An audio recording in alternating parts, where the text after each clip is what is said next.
In the northern Great Plains during the early 1700s, most of the land had already been taken over by European settlers. These settlers came with greed and violence, stealing resources, cutting down forests, and destroying the natural world to build their own towns and cities. Amid all this change, we meet a young Comanche girl named Neru, who dreams of becoming a skilled hunter.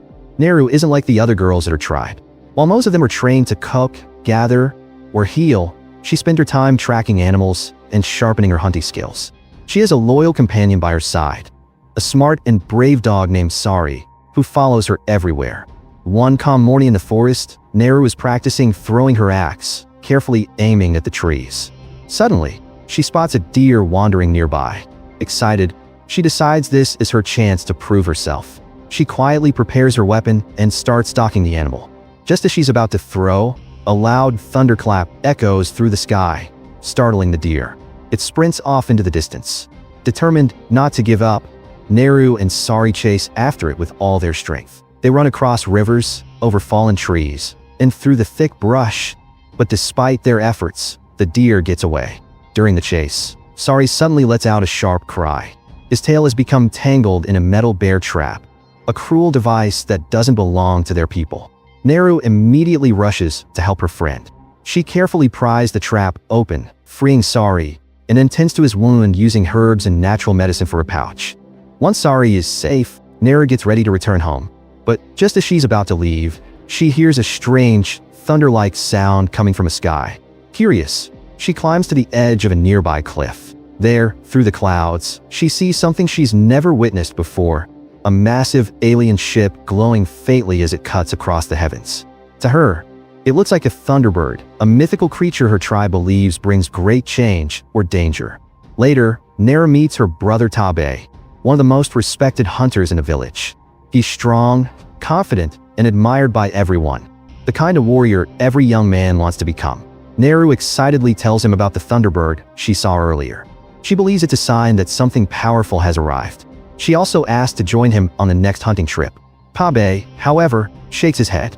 He tells her hunting isn't something she's ready for yet. It's dangerous, and he doesn't want her getting hurt. Even though Neru insists she's prepared, her brother still doesn't take her seriously. Back at the village, Neru helps her mother prepare medicine. As she sharpens her axe, her mother gently asks why she's so determined to hunt. Neru replies that she's just as capable as any of the men. She may not have their strength, but she has something just as important, her intelligence and strategy. Her mother smiles softly, but doesn't agree. She, too, believes hunting is a man's duty. A little while later, Tabe returns to the village with a freshly caught bird. Everyone praises his skills, but Neru can't hide her disappointment. She wants to bring home something greater, something that proves she's not just a girl who dreams too big. Meanwhile, far away in the forest, a mysterious creature has landed on Earth, the Predator. He's tall, heavily armored, and armed with technology far beyond human understanding. His body can turn invisible, his mask gives him thermal vision, and his weapons can slice through almost anything. To demonstrate his power, the Predator attacks a giant snake, killing it with terrifying ease. The next day, while Neru is gathering herbs, she notices a group of men from her tribe heading deep into the forest. They're preparing to hunt a mountain lion that has captured one of their men, named Puhi. Neru insists on joining them, but they laugh and refuse. It's only when Tabe vouches for her, saying she can treat Puhi's wounds if they find him, that the men finally agree to let her come. As they move through the dense forest, Neru takes the lead. She carefully observes the ground, notices tracks others miss, and guides the group using her intelligence. After a long search, they finally find Puhi, lying severely injured but still alive. Neru quickly applies her medicine and herbs, doing everything she can to stop the bleeding. Her quick thinking saves his life. Once Puhi is stable, the men prepare to return to camp, but Tabe refuses to leave yet. He's determined to hunt down the lion that attacked their people. He orders the others to carry Puhi back while he goes after the beast. Neru, however, feels uneasy. She points out that lions usually kill their prey instantly, not leave them half alive. Something about this attack feels wrong. She asks to join her brother, but again, he says no. On her way back to camp, Neru stumbles upon the snake carcass, the same one the Predator killed earlier. Its skin has been peeled away, and nearby, she spots a huge footprint unlike anything she's seen before. The men think it belongs to a bear, but Neru isn't convinced. The size and shape don't match anything natural. Concerned, she rushes back to warn Tabe. She's joined by another tribesman named Paka, and together they track him down. When Neru explains what she saw, Tabe again assumes it's just a large bear. Despite her doubts, they continue their mission. Neru suggests setting a trap, placing bait on the ground, and hiding in the trees above, waiting for the lion to appear. Tabe agrees, and they quietly take their positions. Hours pass before the lion finally emerges from the darkness. At first, everything goes according to plan, until the lion suddenly ignores the bait and looks straight up at them. Before they can react, it leaps toward them with terrifying speed. Paka is the first to fall, killed instantly.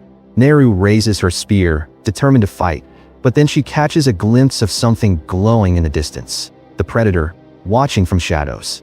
The distraction lasts only a moment, but that's all it takes. The lion lunges at her, knocking her off the tree and into the ground below. When Neru wakes up hours later, she's back in her village. Her wounds have been treated, and her mother is sitting beside her. She soon learns that Tabe saved her from the lion and brought her home. The villagers cheer as Tabe walks in carrying the lion's severed head. Everyone praises him for his bravery and skill, and the elders honor him by naming him the new war chief. But even as everyone celebrates, Neru can't shake what she saw. She's convinced that there's something else out there, something far more dangerous than a lion or bear. She tries to tell Tabe, but he dismisses her again, insisting she's imagining things. Frustrated and tired of being ignored, Neru decides to prove herself once and for all. The next morning, she quietly leaves the village with Sari by her side, determined to track down the mysterious creature herself. Deep in the forest, Neru begins crafting tools to help her hunt. She ties a strong rope made from tree bark to her axe, turning it into a kind of boomerang weapon she can throw and pull back instantly.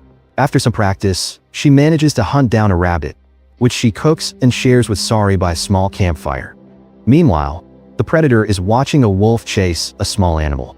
When the wolf catches its prey, the predator strikes, killing it with brutal precision. As Neru continues her journey, she stumbles upon a horrifying scene. Dozens of buffalo carcasses lying in the open plains, skinned and left to rot. The sight leaves her heartbroken. In her culture, buffaloes are sacred, symbols of generosity and strength. She can't understand who would do something so cruel. On the ground, she finds a small cigar, but she doesn't know what it is or who it belongs to. Soon after, while walking through the marshlands, Neru accidentally steps into a patch of quicksand. She struggles to move, but the more she fights, the deeper she sinks. Panic sets in as the mud rises to her chest, threatening to swallow her whole. Thinking fast, she throws her axe toward a nearby branch, pulling herself out just in time. Exhausted, she stumbles to a nearby river to wash the mud off her body. Across the water, she notices a massive bear tearing into its prey. Instead of running, Neru sees this as her chance to prove her strength. She loads an arrow in her bow and takes aim. But at the very last second, the bowstring snaps. The bear immediately turns toward her, growling and charging forward. Neru runs for her life, diving into the river and hiding under a beaver dam. But the bear's senses are too sharp. It sniffs her out and begins tearing the dam apart, ready to kill her. Before the bear can strike, something else appears, the predator. The creature reveals itself and attacks the bear, lifting it off the ground and killing it in a brutal fight. Blood rains down into the water as Neru watches in shock. For the first time, she sees the predator's terrifying power up close. She manages to swim away unnoticed and escapes to the riverbank, gasping for air. Moments later, a group of men from her village finds her. They explain that after she disappeared, Tabe sent them to search for her. Neru tries desperately to explain what she saw. A creature stronger than any animal, something that hunts for sport, but the men laugh it off. They think she's just making excuses for running away.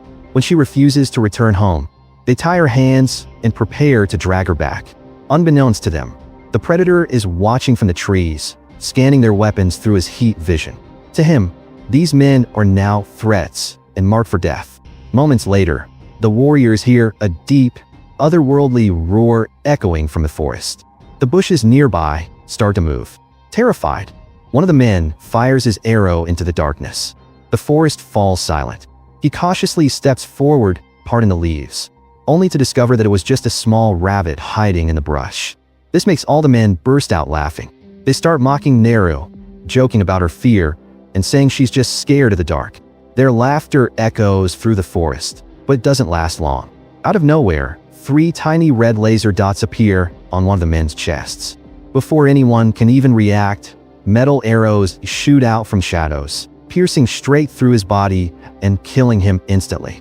The laughter stops. Panic spreads among the group as they realize something unseen is hunting them. In a blind rush of fear, the men start firing their arrows wildly into the trees, hoping to hit whatever attacked them. One of their arrows finally strikes something, and for the first time, the predator's true form flickers into view. The creature's invisibility glitches for a moment, revealing a tall, terrifying alien covered in metallic armor. The men freeze in horror, but it's already too late. The predator charges toward them with lightning speed. Using his sharp blades and deadly weapons, he slaughters them one after another. The warriors try their best to fight back, but their primitive weapons are no match for his advanced technology. Within moments, the quiet forest turns into a battlefield soaked in blood. Amid the chaos, Neru struggles to free herself from her ropes. She cuts through them using a sharp rock and finally breaks loose. Without wasting a second, she sprints into the woods. Behind her, the predator continues his brutal rampage, finishing off the last of men before turning his attention to her. Neru runs as fast as she can, weaving through the trees, jumping over roots, and trying to hide her tracks. But the predator is relentless. He follows her easily, tracking her through the dense forest. Just when she thinks she's safe, she accidentally steps into a bear trap, snapping it around her leg.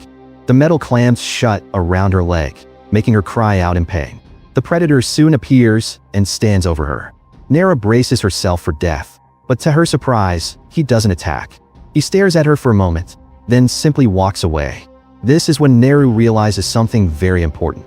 The predator only hunts threats, not bait or unarmed prey. Before she can move, a group of French hunters shows up. They have guns and nets, and without hesitation, they knock Neru unconscious and take her captive. When she wakes up, Neru finds herself locked inside a wooden cage. Around her are several men, including one smoking a cigar. From the smell and the way he carries himself, she realizes that this man is the same one responsible for slaughtering the buffalo she saw earlier. A translator then walks up to her and starts questioning her. He asks what she knows about the strange creature in the forest. Neru stays silent, refusing to speak. To make her talk, they bring in another prisoner. It's Tabe, her brother. Neru is shocked to see him tied up and beaten, but she can't do anything to help. Not long after, the French hunters drag both siblings out into the forest. They tie them to wooden posts and leave them there as bait for the predator. Tabe begins to panic, realizing that they're being used as traps, but Neru calmly tells him to stay quiet. She explains that the predator doesn't attack those who are defenseless. It only hunts those who carry weapons. And just like she predicted, the same thing happens. The predator arrives silently, scanning the area. He ignores Neru and Tabe completely, and instead goes straight for the armed men hiding nearby. One by one, the predator slaughters them with his deadly weapons. The forest echoes with screams as bodies fall to the ground. During the chaos, Neru and Tabe manage to free themselves. As soon as they're loose, Tabe runs to find a horse, while Neru rushes back to the French camp to rescue her loyal dog, Sari. When she reaches the camp, she sneaks through the shadows and takes down the remaining hunters one by one, using her quick thinking and skill. By the time she's done, everyone in the camp is dead. As she prepares to leave, she spots the injured translator crawling toward her. His leg has been torn apart, and he begs Neru for help. In desperation, he offers to teach her how to use a gun in exchange for medicine. Neru agrees. She hands him a herbal mixture that lowers body temperature and begins learning how to load and fire the weapon. Before they can finish, a familiar roar shakes the forest. The predator is coming. Neru quickly hides behind a tree, while the translator lies motionless on the ground, pretending to be dead. When the predator arrives, he scans the area with his heat vision. But strangely, he doesn't detect the translator at all. Neru watches carefully and realizes why. The medicine she gave him has lowered his body heat, making him invisible to the predator's vision. She's shocked but also hopeful. For the first time, she's discovered the predator's weakness. However, the predator is no fool. He slowly walks over to the pile of corpses, stepping on them one by one. Most remain still, but when he steps on the translator's leg, the man screams in pain. The predator immediately strikes, killing him on the spot. Moments later, the predator notices Sari nearby and aims his laser targeting system at the dog. Just as he's about to shoot, Tabe charges in out of nowhere, striking the predator's head and knocking off his helmet. Without the mask, the predator's targeting lasers go wild and end up pointing toward a tree instead of Sari. Neru quickly realizes something crucial. The metal arrows follow the direction of a laser dots, not the predator's aim. This knowledge gives her plan. As the predator reaches for his helmet, Tabe attacks again, fighting with everything he's got. To everyone's surprise, he actually manages to hold his own against the alien for a short time, landing several strong hits. But the predator, enraged, activates his cloaking ability and becomes invisible once more. He sneaks up from behind, then stabs Tabe through the chest, and finally he dies. Neru watches in horror as her brother falls lifeless to the ground. There's no time to grieve. The predator turns toward her next, but it turns out Tabe is still alive, and he stabs the predator's leg with a sharp object. Not staying still, the predator strikes Tabe with its spear, and finally, he dies. At that moment, Neru takes the opportunity to escape with Sari toward the river. The next morning, Neru spots one of the surviving French hunters near the river. Without hesitation, she attacks him, cuts off his leg to stop him from escaping, and sets him up as bait for the predator. She then takes the same medicine that lowers her body heat, effectively hiding herself from the alien's vision. A while later, the predator appears, scanning the area. He sees the injured hunter writhing on the ground and prepares to attack. But no matter how hard he looks, he can't see Neru. Taking advantage of this, Neru sneaks up behind him and fires her gun, hitting him directly in the head. She quickly grabs his fallen helmet and runs into the swamp. There, she carefully positions the helmet so that its lasers will point directly at the predator once he returns. Moments later, the alien arrives, furious and ready to kill. Neru jumps out from hiding, using her axe and the environment to fight back. During the intense struggle, she manages to cut off one of his hands using his own weapon. With the help of Sari, she traps him in the swamp and ties him down with ropes. As the predator rises from the mud, he aims his metal arrows at Neru, unaware that his laser system is now aimed straight at his own head. He fires, and the arrows circle back toward him, piercing through his skull, and finally he dies. Prey movie ends with Neru returns to her village, covered in mud and blood, carrying the predator's severed head as proof of her victory. Her people gather around in awe, finally seeing her strength and courage. The elders then declare Neru as the new war chief of the tribe, a title she has dreamed of earning her whole life. Watch other movie recaps by clicking on the screen on the left.